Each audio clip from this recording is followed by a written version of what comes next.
We're going to be talking about the mind, but we're going to play in two worlds. There's a world of reality. Reality is going to be in this room, where we're not going to have things like political correctness. Have you guys ever heard of that?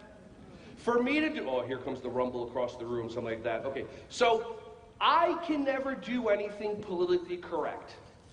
And I'm just going to pause for a second so that voice in your head, you know that voice in your head that constantly goes all the time? Yeah, that one, that voice, like what's he talking about? How come there's no PowerPoint? It's freezing in here. Why is he sweating? Blah, blah. Okay, that voice always goes and goes and goes.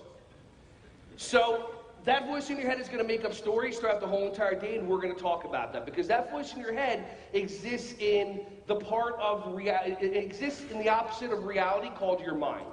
Now, why I can't do anything politically correct? For me to do anything politically correct means I have to psychically read every single one of your minds and know every single thing that's happened in each and every one of your lives so that I don't say something that offends you.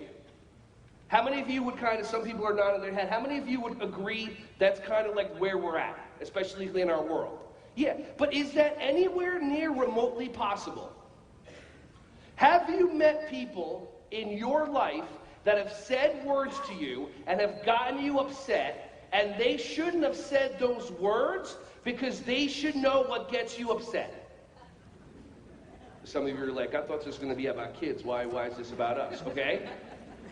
See, what we do as human beings is we create all these different things. One thing that we do in the mind, we create something called an expectation. Has anybody ever created one of those? Do you know what those are? How many of you, by show of hands, how many of you have ever created an expectation for another? She's already raising her hand. Okay, got it. How many? I didn't even finish yet. She's like, I'm expecting you to. Okay. How many of you have ever created an expectation for another human being? How many of you have ever created an expectation for another human being? Comma. Never shared that expectation with them. Comma. So when they don't fulfill the expectation that they know nothing about, you're upset at who? How does that make sense? I'm just gonna, I schwitz, so just letting you know.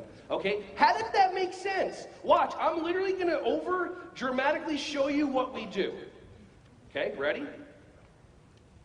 Sir, why didn't you do it? How dare you? So I created an expectation in my mind that he was gonna stand up, spin around, clap 3 times, and sit back down. I didn't share the expectation with him, and he didn't fulfill the expectation, so obviously I have every right to be upset at him. It doesn't make sense, but we do that all the time.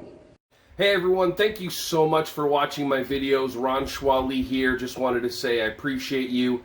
Feel free to like, subscribe, and click on the bell if you want to see more videos coming your way to be alerted. Just thank you so much, and feel free to share this content with anybody who you think would find some value from this. Have an awesome, joyous, wonderful, breath-filled rest of your day.